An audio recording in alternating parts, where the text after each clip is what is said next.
Okay, so these are my 5 favorite things that I did on vacation. Number 5, all of the weird art in Prague. There's the weirdest things around the whole city. Some of it you have to seek out. Some of it is like inside of a building that you wouldn't even think to go into. There was a bunch of books piled up to the ceiling. There's babies. There's a weird rotating face made out of mirrors. It's crazy. It's weird. It's thought-provoking and it's interesting. So Prague, cool art. Number 4, going into the caves.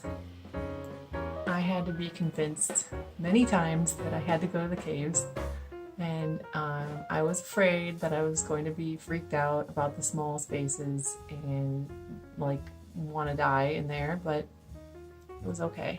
And I'm really happy I did it, because going through those little tiny spaces and being able to pull myself up and get through all those little tunnels, I'm really proud that I did that. And it was a great experience. Okay, number 3 is the street food. I love street food. I could eat street food every day for the rest of my life, and I hate fancy dining, especially where I don't know the language. We did that in Italy, and I wanted to die of embarrassment. The guy grating the cheese for 7 hours on my plate, and I didn't know how to tell him to go away.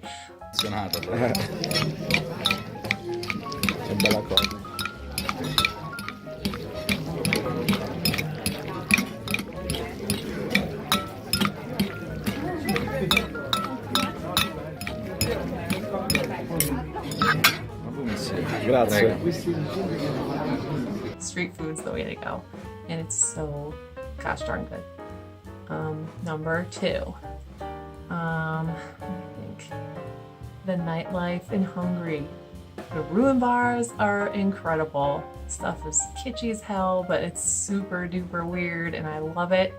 And the bars are just jumping. Everyone's there to just party their butts off, but it's fun. And there's a lot of stag parties, but just forget those dudes. Nightlife in Budapest, super duper. So number 1, and I know Jason's gonna be mad at me because I feel like this is his number 1 too. Biking in Amsterdam.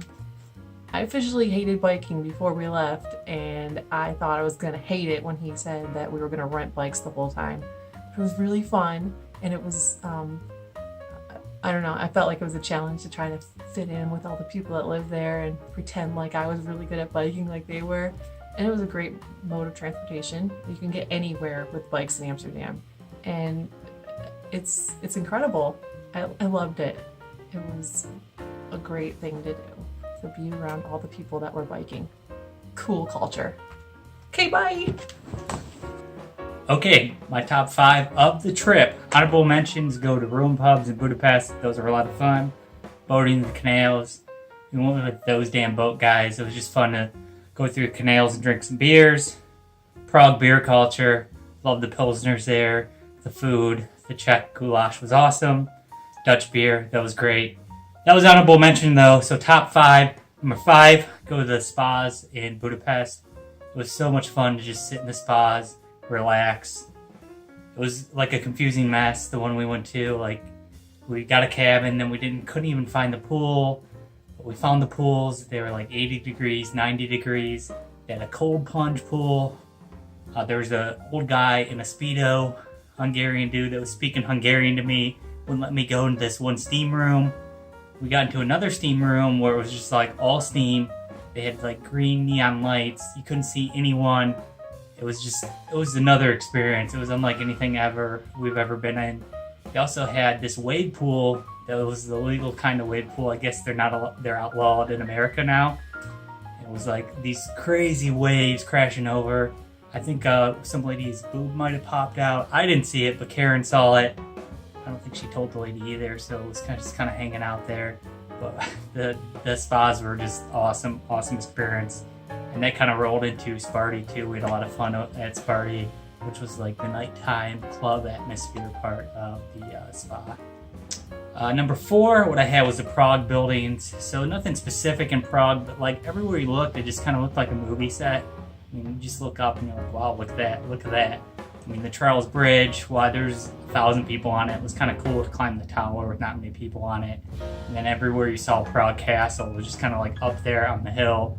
Just Prague buildings in general were really awesome. Number 3, caving. Caving in Budapest was amazing.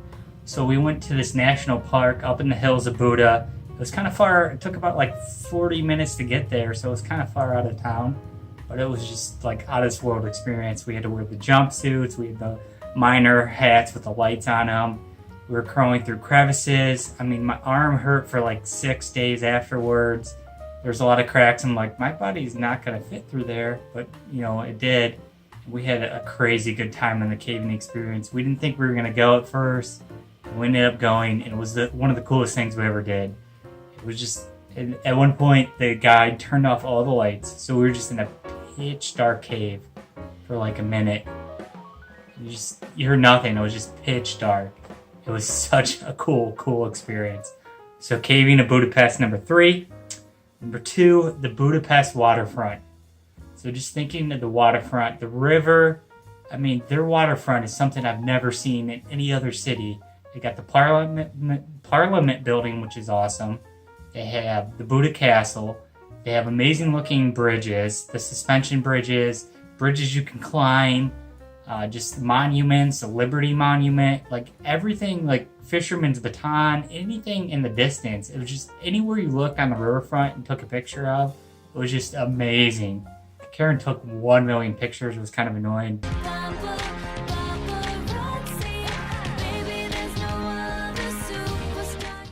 But that riverfront was just beyond this world.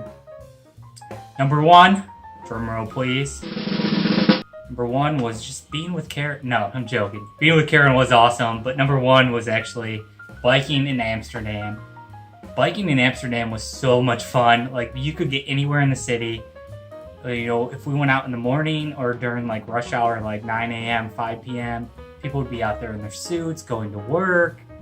Like, there was times when we were taking our bikes back, it was just us and people that were like actual Dutch people.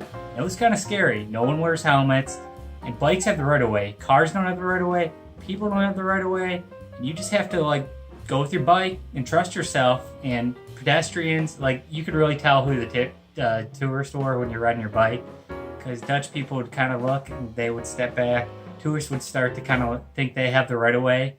You just ring your bell so they would get out of the way.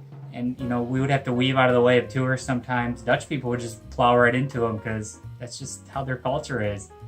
I mean, it was really scary. By like the 3rd day, we were having so much fun just biking everywhere. There are a lot of places that we got to that you probably couldn't have got to on public transportation.